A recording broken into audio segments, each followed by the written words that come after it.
So the Rastafari people believe that the Ethiopian king Haile Selassie is the god of all. The aim of the Rastafarian religious movement is to restore the fire in African identity, which suffered because of the forces of colonialism. One of the most famous Rastafarians was Bob Marley, who followed the principles of the Rastafarian lifestyle, including ritual use of marijuana, avoiding alcohol, and wearing one's hair in dreadlocks. Next, we have the Agori. So the Agori is a Hindu cult who perform crude cannibalistic rituals in order to achieve the highest level of enlightenment. Followers of this cult carry a kapala, which is a cup made from a skull. They will eat anything from rotten food to animal poop. An Agori named Kinaram is responsible for these beliefs. They believe he is the reincarnation of Lord Shiva. Then we have Raelism. So Raelism was founded by the former race car driver Claude Vorilhon, now known as Rael, and that was back in 1974. This church follows the beliefs that Rael was captured by aliens and taken to the planet of Elohim, where he spent time with Jesus, Buddha, Joseph Smith, who was the founder of Mormonism, as well as Confucius.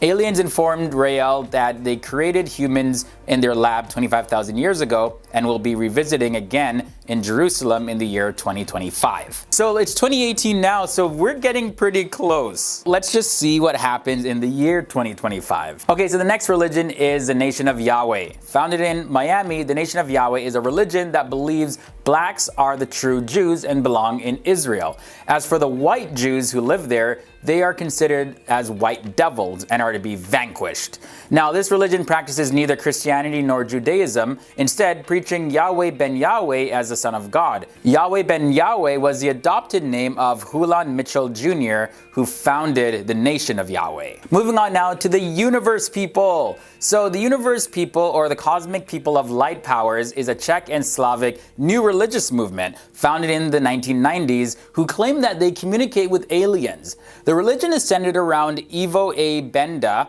and several others. Their belief system is based upon the existence of extraterrestrial civilizations communicating with Benda telepathically. Okay, so we talked about Rastafarianism, but have you ever heard of Pastafarianism? Yeah, it sounds completely made up, but then again, isn't all religion kind of made up? Pastafarians follow the Church of the Flying Spaghetti Monster for real, yeah. And they don't really take themselves too seriously. In fact, that's the whole point of the religion. The story of the religion is that everything began with the great Flying Spaghetti Monster who worked with pirates to bring good people to Earth. Pastafarians believe that the world has arisen from the Flying Spaghetti Monster, and their official clothes are pirate clothes. So if you're just walking down the street and you see somebody dressed as a pirate, just be like, hey, Pastafarian!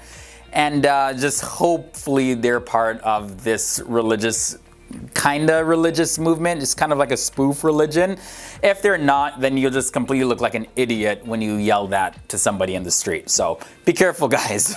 Okay, so this one, yeah, the Church of Euthanasia. It's technically a political organization, not really a religion. So this group refers to itself and acts like a church in many ways. It was started by Reverend Chris Corda, and they believe that the world is way overpopulated. The Church of Euthanasia encourages members to even take one's own life and avoid procreating at all costs, as well as advocating cannibalism to avoid burying bodies. We're coming close to the end of this episode, and next up we have the Aetherius Society. So in 1954, George King started the Aetherius Society, which hopes to combine alien wisdom with cosmic masters and yoga into something that will bring balance to humanity. They believe Jesus, Buddha, Krishna are aliens. The society is named after Aetherius, who is a cosmic master from Venus. That's said to have been telepathically contacted and channeled by George King. Okay, so now our second last religion is the Bullet Baba's motorbike. This is the only spiritual movement in the world where people worship a vehicle. Villagers in Chotila, India have built a shrine for the motorcycle and its dead owner. The shrine has a Royal Enfield Bullet 350cc motorcycle as its deity, along with a photo with Bullet Baba, who died in an accident at that very spot. Now, our final religion in this episode is Jedism. So there are actually people who have founded a religion or way of life based on the belief of the Force as a very real power in the universe. Jedism also adopts the beliefs from Asian religions like Buddhism and Taoism. Jedism has no central organization, but the Temple of the Jedi Order in Texas has issued a code for believers called the 16 Teachings of the Jedi. Okay, wait a minute, guys. Alright, so normally here on the channel, my name's Dave Wapple, by the way, for those who are coming to the channel for the first time. Normally here on the channel, Leroy does his own videos and I do my own videos, but when I was editing this video, I was like, wait a minute, Leroy, you're pronouncing Jedism or Jediism as Jedism. It's pronounced Jediism. Now, I actually called him up and he said the reason he did that was because, you know, on some pages they actually pronounce it with one I, or they spell it with one I instead of two, so he got a little confused. And the other reason why I'm in this video is because I also want to just add in some extra information because, first of all, I'm a huge Star Wars fan. I'm not really into the Jediism, you know, religion, because I think that's a little bit weird. But I just want to add that there was a huge phenomenon when it came to this religion, because in 2001, this is when the religion really became popular. When there was this weird sort of phenomenon, this giant movement where people in English-speaking countries like Canada, New Zealand, Australia, many people within those countries had written that Jedi was the religion for the census that they did in those countries. For example, in the UK, there was approximately 390,000 people who wrote down that Jediism was their official religion, which actually made it the 4th highest religion in the entire country. Because in 2001, in the UK, 70% of people identified as Christian, 16% identified as non-religious, while 7.8% chose not to respond. But the Muslim religion came at 3.1%, and Hinduism came at 2.1%, and Jediism came in at 0.7%. Also, as for the church in Texas, they, by 2015, got tax exemption by the IRS. So, there you go. There's just some extra cool facts about this religion. Starting off at number 10, we have cow dye. Now, this has absolutely nothing to do with sacrificing cows, so don't worry, you can keep watching. There's no animal cruelty in this episode at all. Cow dye, also called Taoism, is a syncretic religion that's native to Vietnam, and that big word syncretic means the reconciliation or fusion of different belief systems. Cow dye means high tower or high places, and it was founded by a man named Van Chu, who claimed to have received revelations in 1919 during a seance. Ooh. Then things got really creepy, okay? So Van started talking to this spirit, and the spirit started talking back to him, and he said that his name was Duke Cao Dai. And as creeped out as he was, Van Chu, he believed that he was talking directly to God, and from there, Taoism was formally established in the year 1926.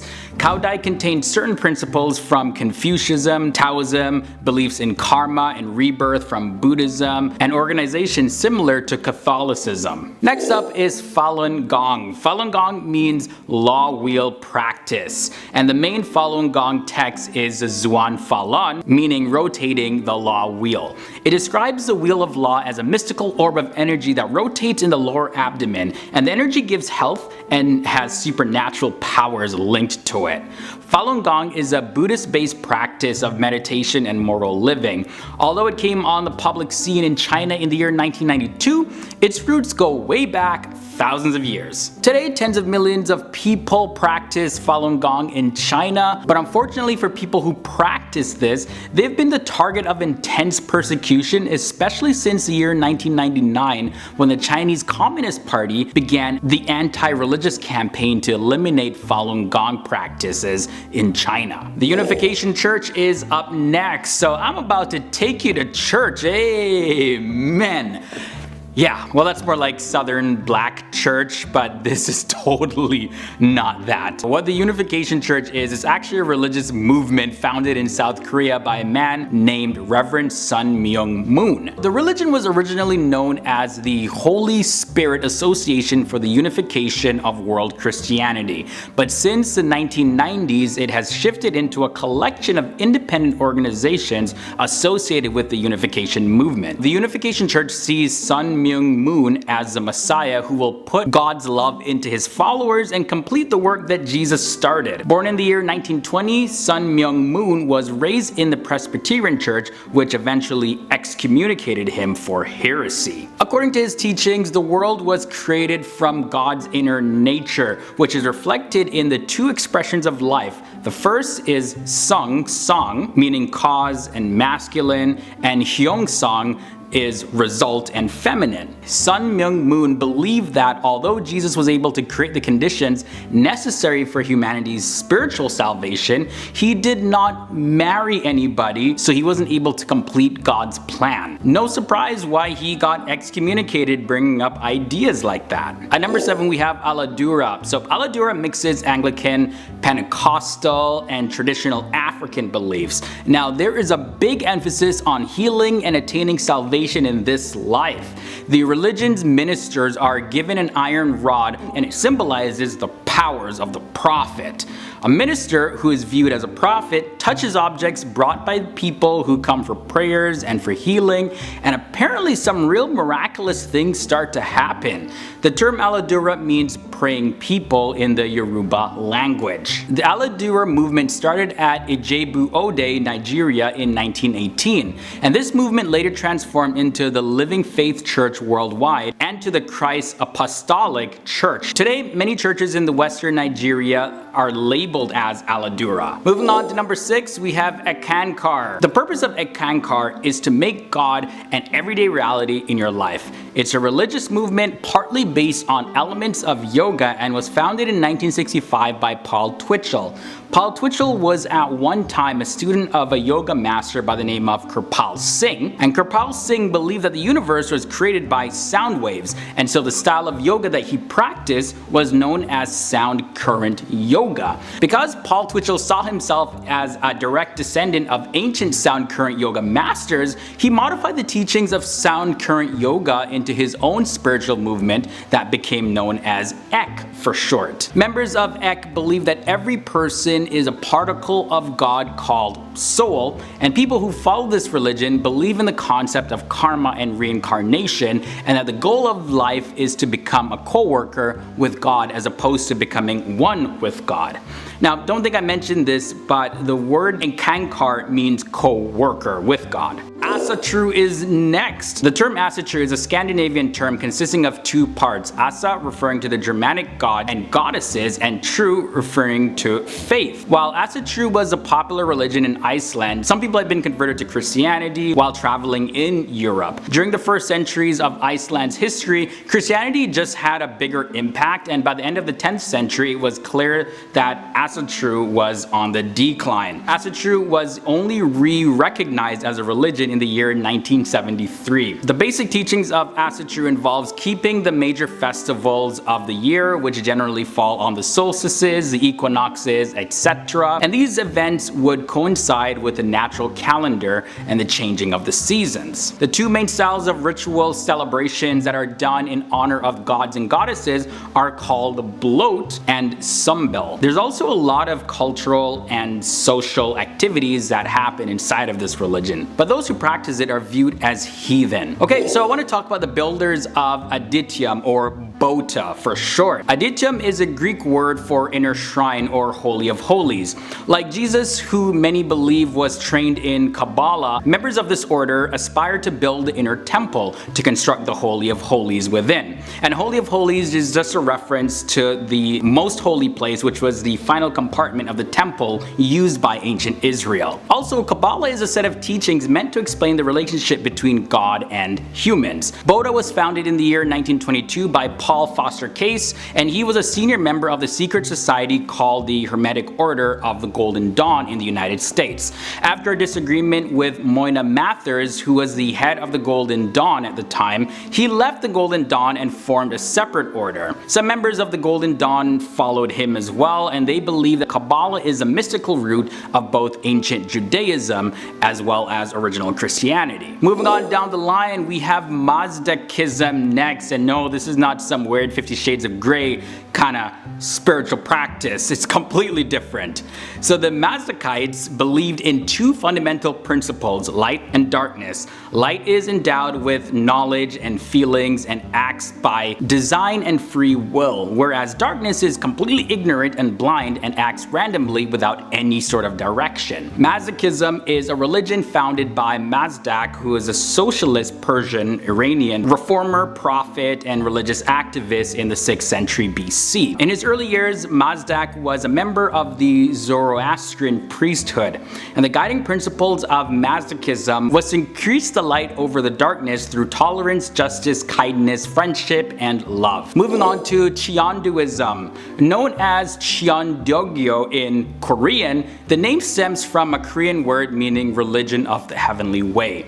And this is a belief system where God is both transcendent and also operates within heaven, earth, and inside of human beings. When one dies, one doesn't actually just go to some sort of other heaven dimension or anything like that, but rather they return to the one being. The fundamental doctrine of the religion is that all human beings are equal because all people serve God in their mind when they're born. The full essence of Cheondism is said to be contained in a 21-word formula that's recited as a way to enlightenment, and it's translated as follows. May the creative power of the universe be within me in abundance. May heaven be with me and every creation will be done. Never forgetting this truth, everything will be known. And the final religion, Candomblé. Candomblé is a religion based on African beliefs, which is very popular over in Brazil as well. Followers believe that every person has their own individual orisha, which controls his or her destiny and acts as a protector.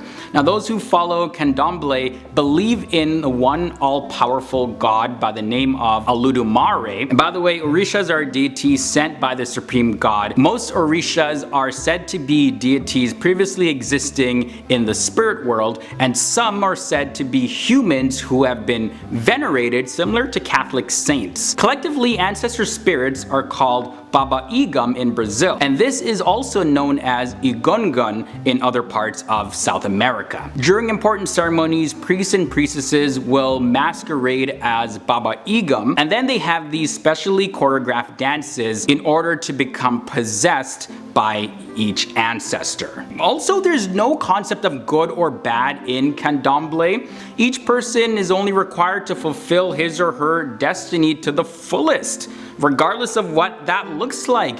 But this does not give you a free ticket to do whatever you want. Candomblé actually teaches that any evil that you do or you cause to be inflicted on somebody will definitely be returned to you. So let's take a look. Starting at number 10, we have Babism. Babism derives its name from the Iranian prophet Sayyid Ali Muhammad Shirazi, and he took on the title of the Bab. The Bab was a merchant from Shiraz in Qajar, Iran, who in 1844, when he was 24 years old, claimed to be a messenger of God. The Bab means gate or doorway, and this is in reference to the Mahdi or Redeemer in Islam according to the 12-verse school of thought. He introduced the idea of a messianic figure who would bring a greater message than his own. To Baha'is, which I'll be talking about next, the Bab fills a similar role as John the Baptist, who is a predecessor or forerunner who paved the way for their own religion. Babism teachings were refashioned by the Baha'i. And yeah, so Baha'i comes at number 9. According to Baha'iTeachings.org, the religion teaches the oneness of God, the unity of humanity, and the essential harmony of religion. Baha'u'llah, the founder of the Baha'i faith, was a follower of the Bab and claimed in 1863 to be the fulfillment of the Bab's prophecy 13 years after the Bab passed away. Baha'i teachings are in some way similar to other monotheistic religions. God is considered a single, all-powerful being. However, Baha'u'llah taught that religion is progressively revealed by God through manifestations of God in the form of the founders of major world religions throughout history. Examples would be Buddha, Jesus, and Muhammad. Druze is at number 8. It is a monotheistic and Abrahamic religion based on the teachings of Hamza bin Ali bin Ahmad and the 6th Fatimid Caliph Al-Hakim bi Amr Allah, as well as based on Greek philosophers like Plato and Aristotle. Jethro, the father-in-law of Moses, is considered to be an ancestor of the Druze, who is revered as the spiritual founder and the main prophet. The Druze only consider a person to be one of their own if that person's parents were both Druze. In the Druze community, there are men and women known as Ukal who have went through training to be able to read and understand the Druze sacred writings. These men wear dark black robes and the women wear white veils. There are also the Juhal, which means ignorant pretty much, who respect and follow the Druze teachings and are just happy and content to leave the deeper matters of the faith to other people to interpret. At number 7, we have Mandeanism. Now this is a monotheistic as well as a Gnostic religion originating in the 2nd and 3rd centuries that believes that John the Baptist was the Messiah.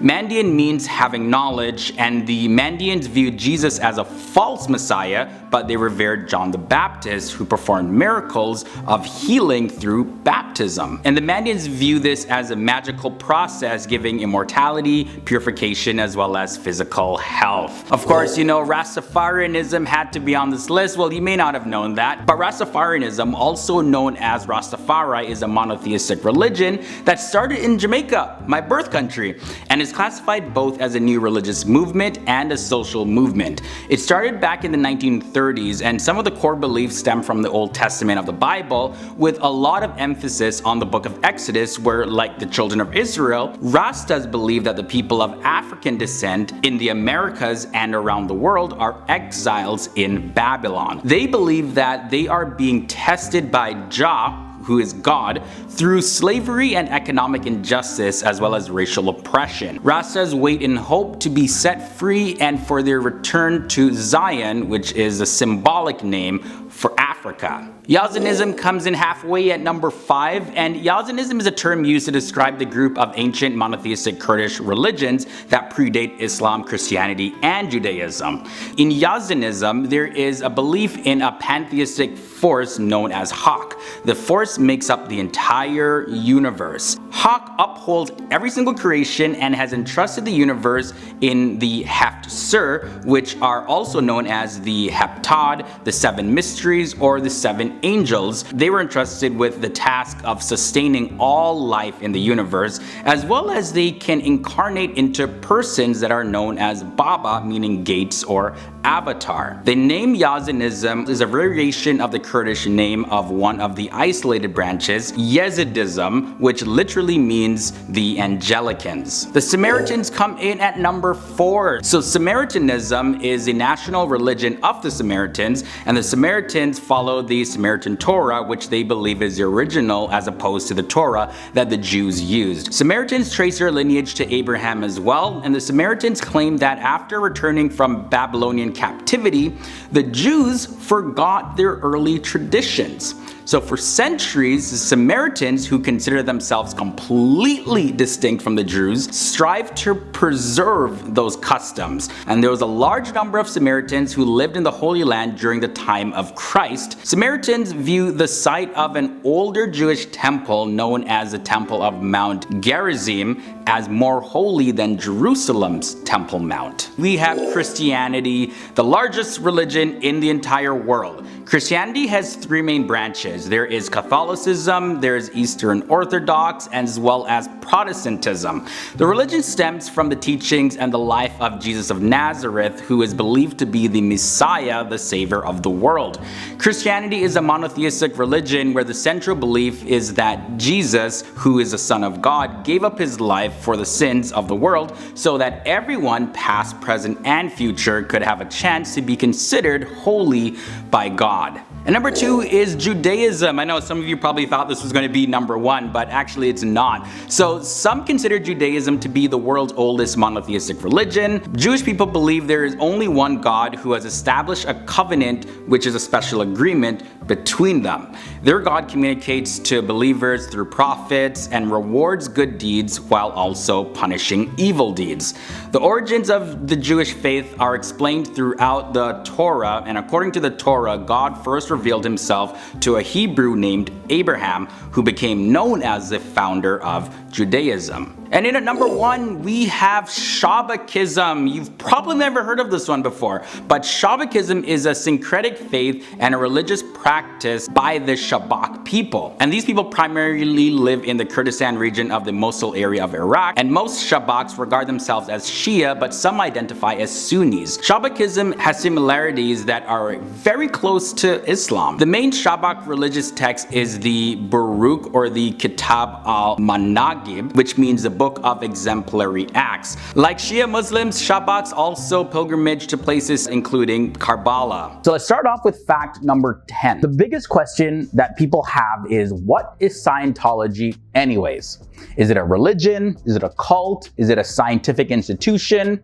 Well, let's go to their website. According to Scientology.org, it was developed by L. Ron Hubbard, and Scientology is a religion that offers a precise path leading to a complete and certain understanding of one's true spiritual nature and one's relationship to self, family, groups, and mankind, as well as all life forms. So the entire material universe and the entire spiritual universe, and also it takes into consideration the supreme being. So Scientology, though, is not a dogmatic religion. So it doesn't ask that somebody accepts everything that they say just by faith alone. However, Scientologists teach that an individual discovers for themselves that the principles of Scientology are true by applying its principles and observing what they experience and the results that they get in the real world. For fact number 9, this may be a little hard to grasp, but when we say the word Scientology, it does not refer to a belief system. Scientology is actually something that a person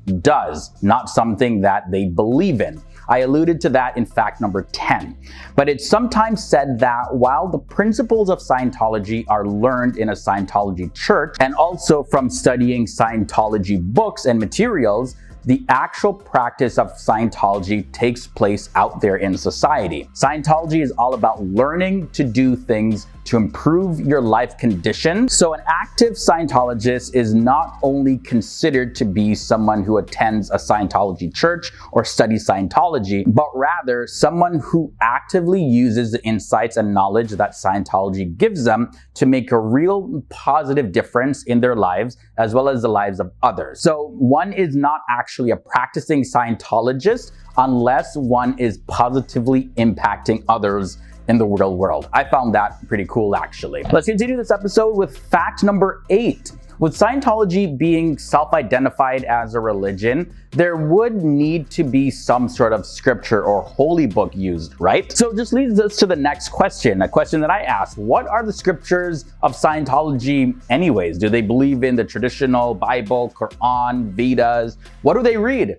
Well, Scientology's sacred scriptures includes all the writings as well as the recorded lectures of its founder, L. Ron Hubbard. Now, one thing that is really important to know is that the part of this scripture that makes up what the Scientologists study are the technical teachings of Dianetics and Scientology, known as HCOBs, and that stands for Hubbard Communications Office Bulletins. These are printed in red ink on white paper and published in a series of books with red covers known as the red volumes or the tech volumes. Now, there's another set of volumes that contain L. Ron Hubbard's writings on administration as well as the management of the Scientology Church. These books, however, are printed in green ink on white paper, and they're published in a collection known as the green volumes or the admin volumes. So both these red and green volumes may be examined and studied and read at Scientology churches, and they're available for sale to the public. So these are the main scriptures that Scientologists use. But here's the thing to take note of though. Scientology's advanced spiritual technology, known as the operating thetan or the OT levels, is considered to be confidential and it's never discussed in public. So of course, if you want to learn more of the meat and potatoes of Scientology, well, you need to be a Scientologist. So far we looked at what Scientology is, but what does the word Scientology actually mean anyways? Where does it come from? So let's examine the word. It was actually created by the creator of Scientology, L. Ron Hubbard, and it comes from the Latin scio, which means knowing in the fullest meaning of the word, and also it comes from the Greek word logos, where we get the suffix ology from, which means the study of. So it means knowing how to know. Scientology is also further defined as the study and handling of the spirit in relation to itself, universes, and other life. Subjective name means skio, which means knowing how to know in the fullest sense of the word, ology, which is study of. So it is actually study of knowingness. That is what the word itself means.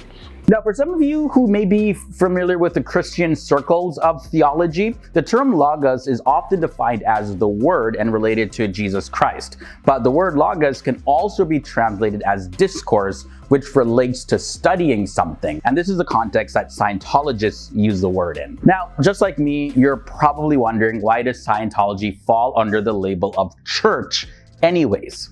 Well, in the 1950s, Scientologists recognized that L. Ron Hubbard's technology and its results really dealt directly with freeing up humans and led them to greater spiritual awareness. So they didn't have any doubts in their mind that they were actually engaged in a religious practice. So in the early part of the 1950s, they resolved that a church needed to be formed to better serve people's spiritual needs. And following that, the first church of Scientology was incorporated in the year 1954. So Scientology, of course, like we mentioned before, is a religion, and using the word church when referring to Scientology is correct. Continuing now with fact number 5. Now, there is a core belief of Scientology that it's really important to understand here. Humans have a reactive mind that responds to traumas that are experienced in life.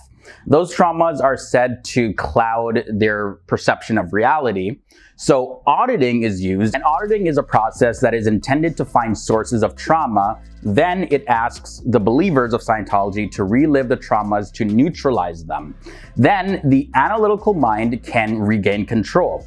The Church of Scientology describes the end result as a spiritual state called clear. And also, according to the Church of Scientology's website, it describes auditing as, I quote, a precise path by which any individual may walk an exact route to a higher state of spiritual awareness. The goal of auditing is to restore beingness and ability. This is accomplished by 1, helping the individual rid himself of any spiritual disabilities, and 2, increasing individual abilities. Both of these are completely necessary for any individual to achieve his full spiritual potential.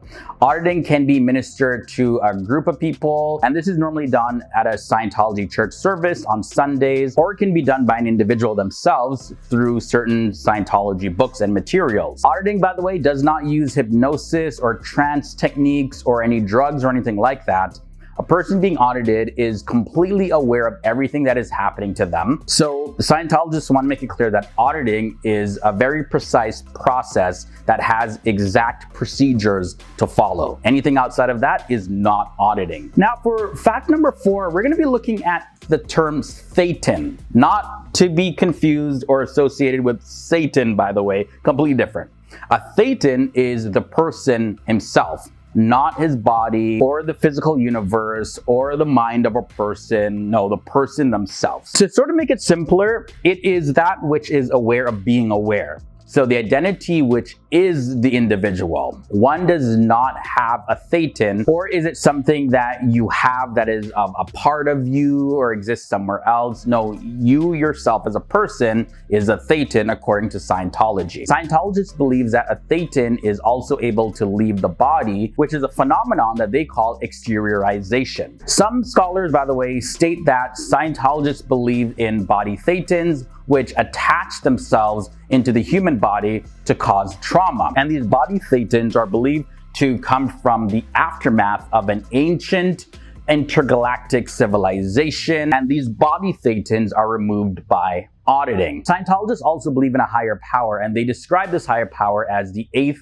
dynamic, one which life in the universe is fully dependent on. Believers in Scientology, they gain knowledge and understanding of each dynamic, and the 7th dynamic is spirituality, and this must be understood before understanding the 8th dynamic. And by the way, no dogmas based on God are imposed on believers of Scientology, and this is contrary to other religions. Scientologists, they're asked to make their own discoveries and decisions based on Scientological training. So you never find anybody saying God is X, God is Y. No, you're led to make your own discoveries of who or what God is. Now let's look a little bit closer into who the founder of Scientology is.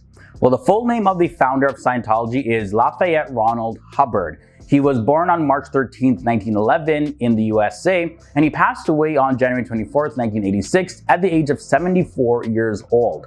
Although he is now mostly known for founding Dianetics and of course Scientology, do you know that he was actually a fiction author?